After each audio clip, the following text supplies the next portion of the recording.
Hello, and welcome to another interview in my series where I'm speaking to one of our many global senior UX researchers from around the world. My name's Paul Blunden, and I'm the founder of UX247, and we help global brands improve their products and services by being more customer-centric. So let's find out who I'm going to be speaking with today. So hello, and thank you for giving your time up to speak with me today. Can I ask you to start by introducing yourself?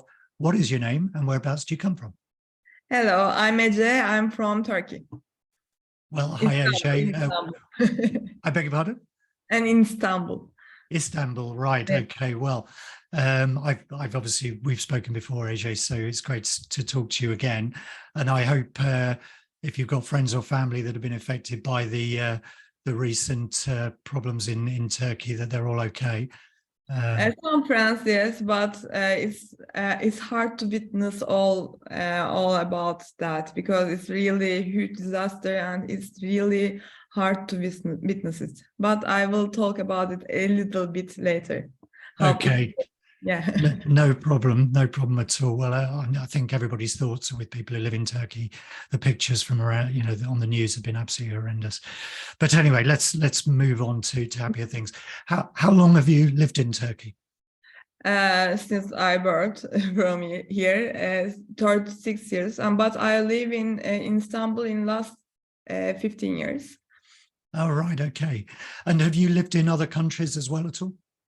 I moved to London for 9 months, 2 years before. Then I returned back to Turkey. Gotcha. Okay. And obviously, you speak English. A lot of our researchers are multilingual. Do you speak any other languages? No, I just studied Spanish a little bit when I did a master in Barcelona, but after that I forgot it. Okay, well, that's still pretty impressive. Lots of languages, and to study in a foreign country as well is yeah, that's pretty amazing. So, Ajay, tell me, how did you get into research?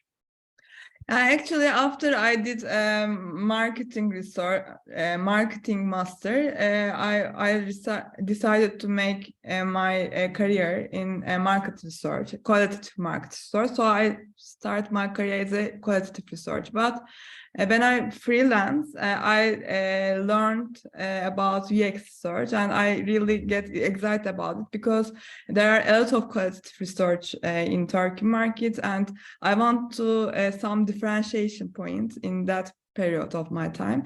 It was 5 years ago, so I started to make research about it, and I saw that it is a trending in Turkey and also in Europe. So I thought it can be also I also see it as an opportunity to live in Europe in maybe in the next period of my time. Also, I see as a differentiation point. So I did some online training about UX search, and also not only UX search, also customer experience. So after that, I decided to be a UX searcher.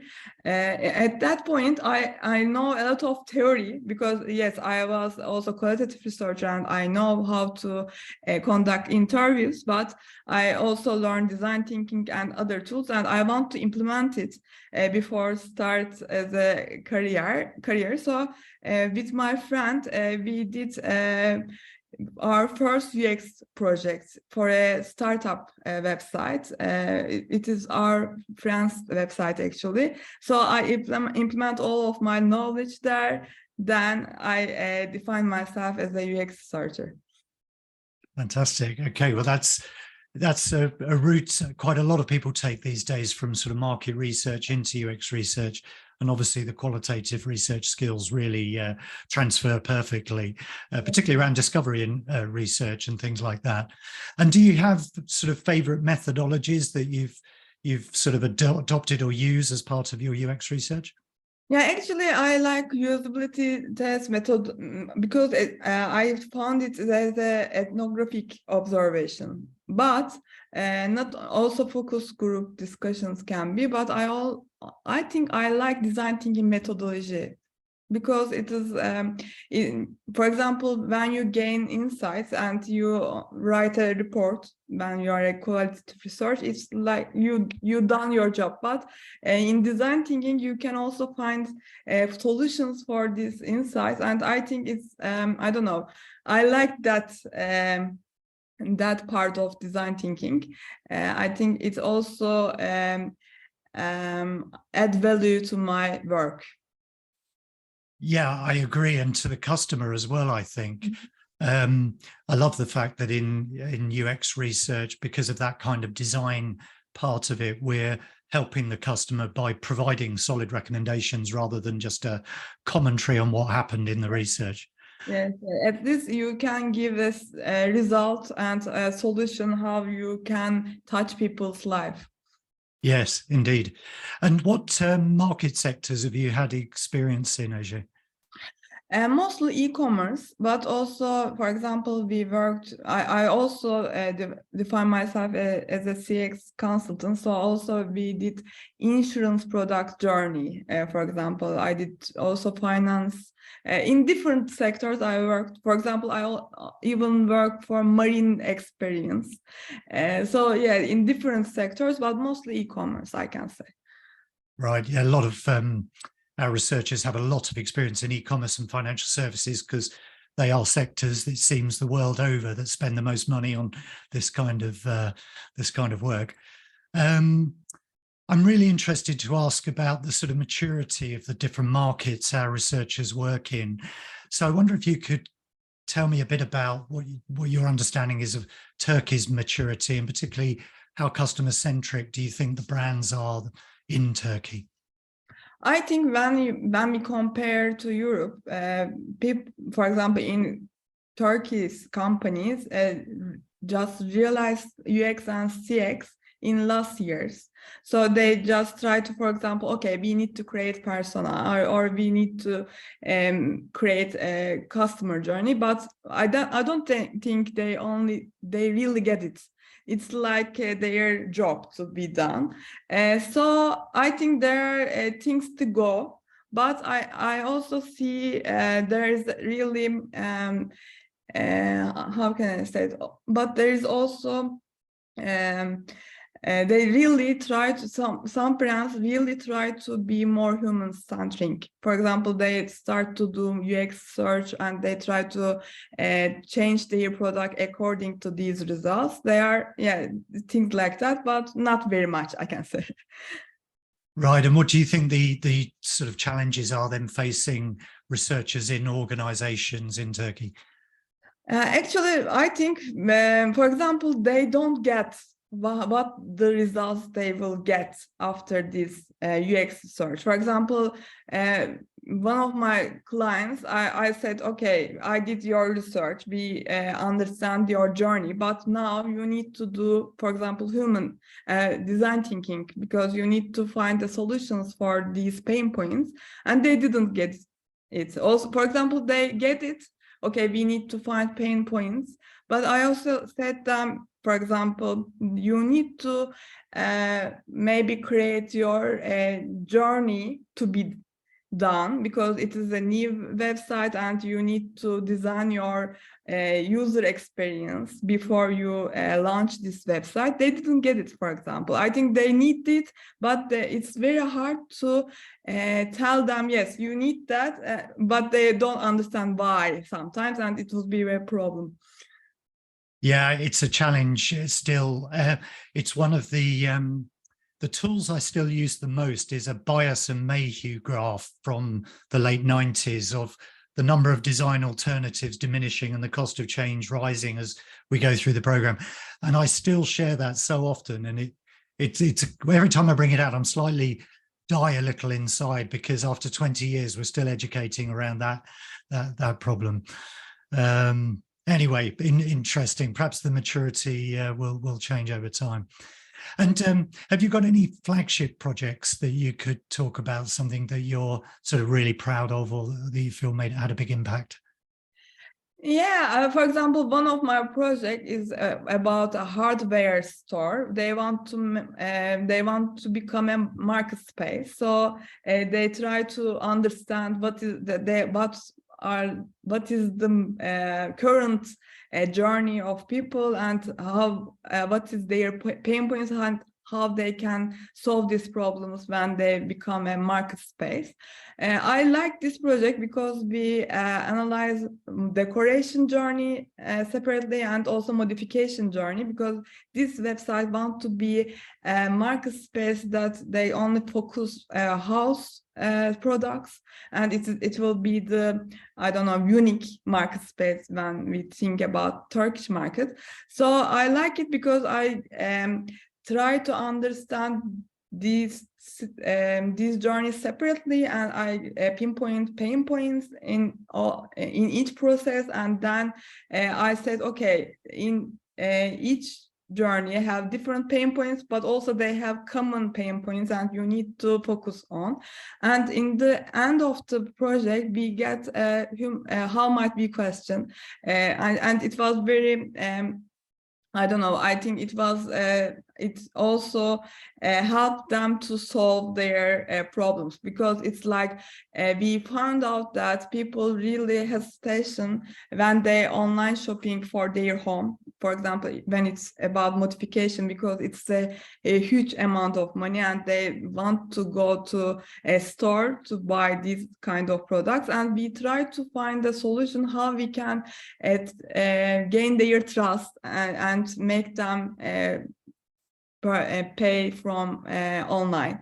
So we find solutions for each process, and we did design thinking methodology workshop actually with stakeholders, and we find out a lot of solutions after that. And I like this project. They are still work on it, but they will launch this website, I think, in 6 months, and it was like that. But that's really interesting, AJ. And how did the research affect the product or the website?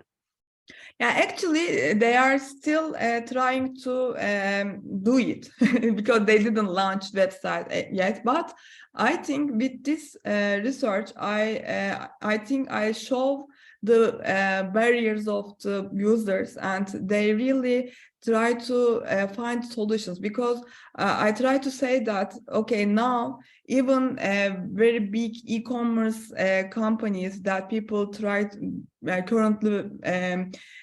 currently purchase products cannot convince people to purchase online for this product. So you need to do something to convince people. So after I wrote this report, when I presented, they really find it, the stakeholders find it very important, and they took a lot of notes. And then I also convinced them to make a design thinking workshop actually. And after they work on it, they find out that yes, we need to find our differentiation points, and also what is our value for these customers, what will be our differentiation point from other companies, or what can we do different. And I think it was important. Very important. Yeah, that's enormously valuable. And that kind of research, they'll be pulling that out and referring to it for many years to come about all their business decisions they take, which is, yeah, I mean, the ROI on it's amazing, isn't it? Right. And I'm really interested to ask our researchers about their home market and what they sort of believe the behaviors that they discover through research that are unique to their market.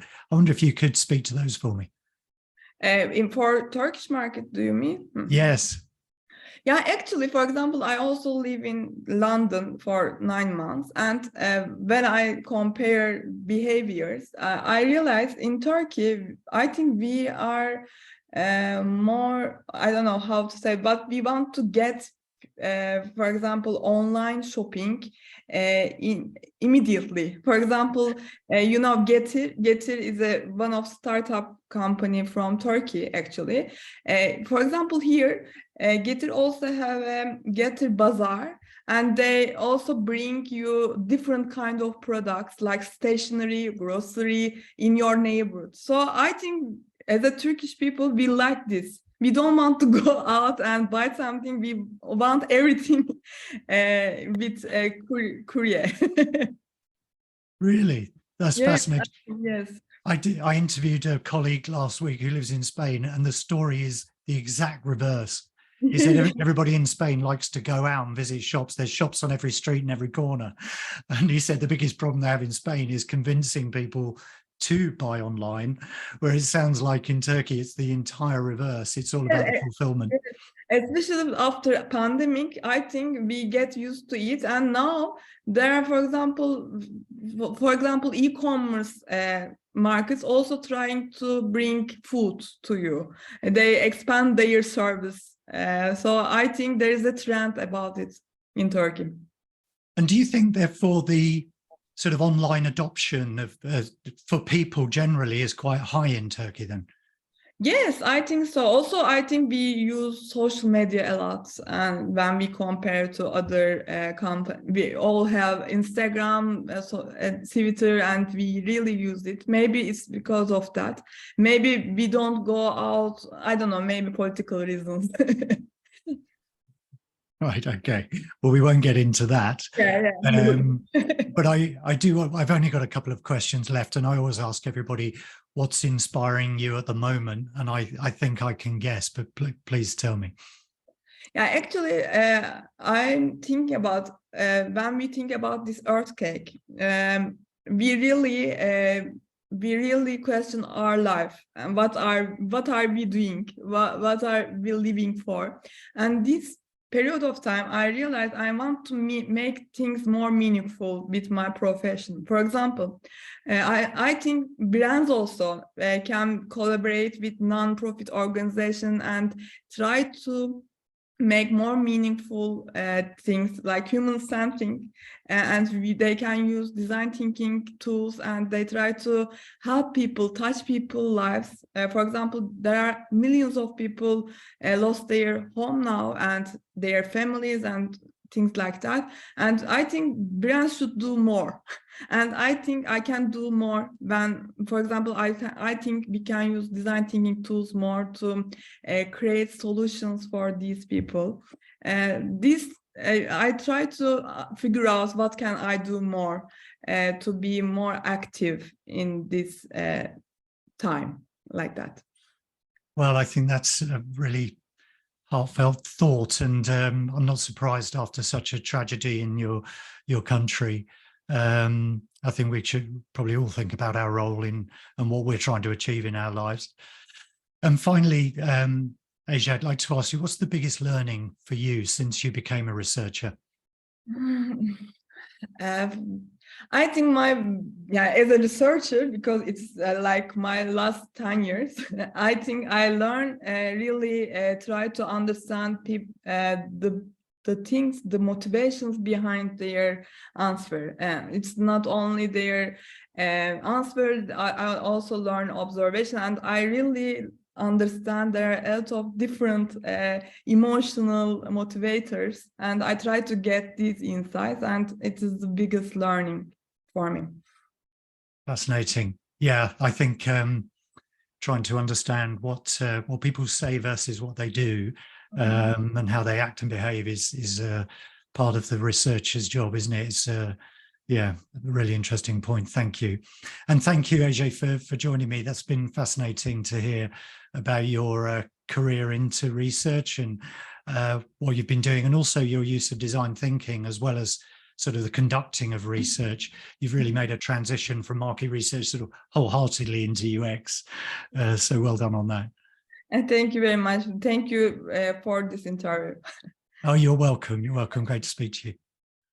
I hope you enjoyed finding out about Asia, how she got into research, and how she applies design thinking as well as part of her sort of approach to consultancy and UX. That was really interesting.